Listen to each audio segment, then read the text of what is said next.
Vocal fold പോളിപ്പിനെ കുറിച്ചൊരു video ചെയ്യാമോ എന്നൊരാൾ കമൻറ്റ് സെക്ഷനിൽ ചോദിച്ചതുകൊണ്ടാണ് ഈ ടോപ്പിക് ഇന്നത്തെ വീഡിയോയ്ക്കായിട്ട് തിരഞ്ഞെടുത്തത്.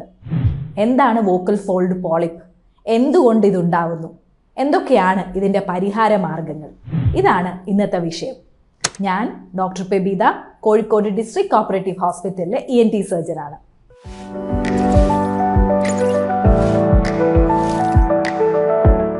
വോക്കൽ ഫോൾഡ് പോളിപ്പ് എന്താണെന്ന് അറിയുന്നതിന് മുമ്പ് എന്താണ് വോക്കൽ ഫോൾഡ്, എന്താണ് ഇതിൻ്റെ ഫങ്ഷൻ എന്നൊക്കെ നമ്മൾ വളരെ ലൈറ്റായിട്ടെങ്കിലും ഒന്ന് അറിഞ്ഞിരിക്കണം. നമ്മൾ ശബ്ദം പുറപ്പെടുവിക്കുന്ന ഭാഗത്തെ വോയിസ് ബോക്സ് അഥവാ ലാരിങ്സ് എന്ന് പറയുന്നു.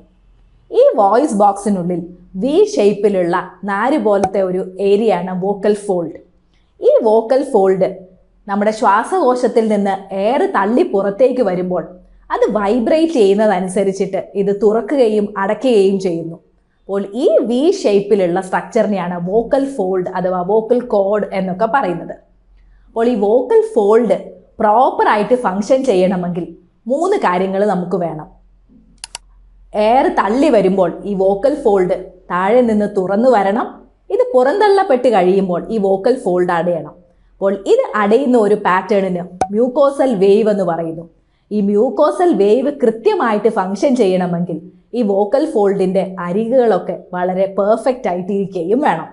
അപ്പോൾ ഈ വോക്കൽ ഫോൾഡിൻ്റെ തിക്നെസ്സിൽ, അതായത് അതിൻ്റെ വണ്ണത്തിൽ കൂടുതലോ കുറവുകളോ ഒക്കെ വന്നാൽ ശബ്ദത്തിന് വ്യത്യാസമുണ്ടാവും. രണ്ടാമത്തേത്, ഇത് അടയുമ്പോൾ ഒരു ഗ്യാപ്പും ഇല്ലാതെ ഇത് കൃത്യമായിട്ട് അടയണം. ചില അവസരങ്ങളിലൊക്കെ ഏതെങ്കിലും ഒരു വോക്കൽ ഫോൾഡ് അടയാത്ത ഒരു പ്രശ്നം വന്നേക്കാം. അത് പ്രത്യേകിച്ചും വോക്കൽ ഫോൾഡ് പാൽസി എന്നൊക്കെ പറയും. വൈറൽ അണുബാധകളുടെ ഭാഗമായിട്ടൊക്കെ ചിലപ്പോൾ പെട്ടെന്ന് ചിലരിൽ ഈ വോക്കൽ ഫോൾഡ് പാൽസികൾ ഉണ്ടാവാറുണ്ട്. ഇങ്ങനെയുള്ള അവസരങ്ങളിൽ താഴെ നിന്ന് എയർ പമ്പ് ചെയ്ത് പുറത്തേക്ക് വരുമ്പോൾ ചെറിയൊരു എയർ ലീക്ക് അനുഭവപ്പെടും. ഇങ്ങനെയുള്ള ശബ്ദത്തെ ബ്രെത്തി വോയിസ് എന്ന് സാധാരണ ENT ഡോക്ടർമാർ പറയാറുണ്ട്.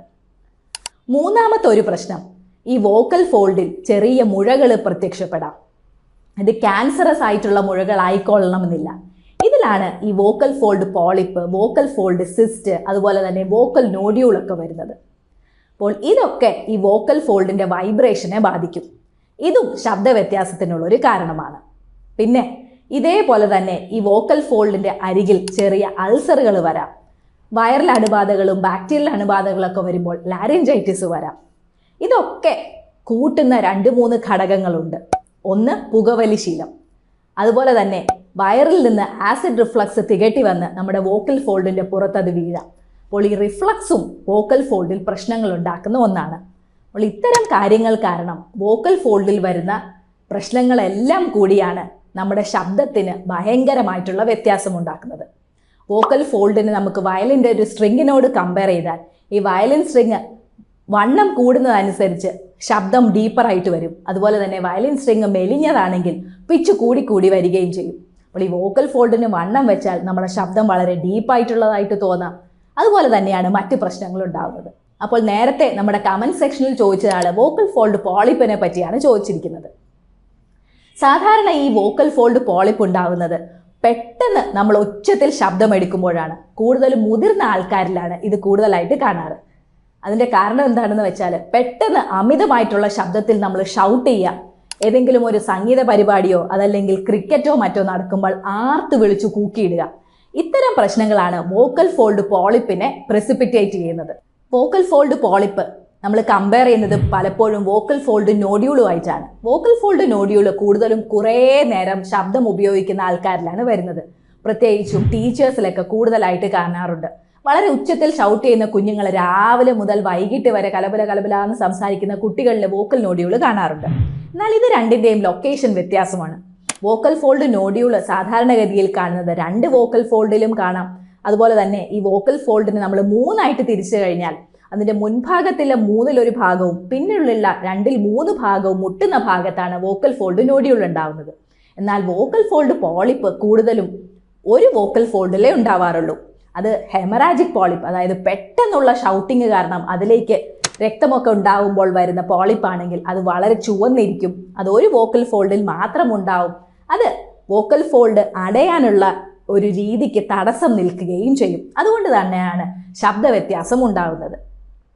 ശബ്ദത്തിൻ്റെ ക്വാളിറ്റി പ്രത്യേകിച്ചും സിംഗേഴ്സിനൊക്കെ വളരെ പ്രാധാന്യമുള്ളതായതുകൊണ്ടാണ് ഈ വോക്കൽ ഫോൾഡിനെ പറ്റി ആളുകൾ ബോധവാന്മാരാവുന്നത്. അപ്പോൾ ഈ വോക്കൽ ഫോൾഡ് പോളിപ്പിന് എന്തായിരിക്കും ചികിത്സ? വളരെ ചെറിയ പോളിപ്പാണ്, ശബ്ദത്തിന് അധികം വ്യത്യാസമൊന്നും വന്നിട്ടില്ല. പെട്ടെന്നൊരു ഷൗട്ടിങ്ങിൽ വോക്കൽ ഫോൾഡിലേക്കൊന്ന് ചെറിയ ബ്ലീഡിംഗ് ഉണ്ടായതാണ്. ഇത് നമുക്ക് വോയിസ് തെറാപ്പി കൊണ്ട് മാറ്റിയെടുക്കാം. ആ ശബ്ദത്തിൻ്റെ അമിതമായിട്ടുള്ള ഉപയോഗം ഒന്ന് നിർത്തി നോക്കാം. ആവശ്യത്തിന് വെള്ളം കുടിക്കാം. സ്മോക്കിംഗ് ഉണ്ടെങ്കിൽ അത് നിർത്താം. ആസിഡ് റിഫ്ലക്സിൻ്റെ പ്രശ്നമുണ്ടെങ്കിൽ അതിനുള്ള ട്രീറ്റ്മെൻറ്റും എടുക്കാം. എന്നാൽ ഈ വോക്കൽ ഫോൾഡ് പോളിപ്പ് വളരെ വലുതാണ്, ശബ്ദത്തിന് നല്ല വ്യത്യാസമുണ്ട്.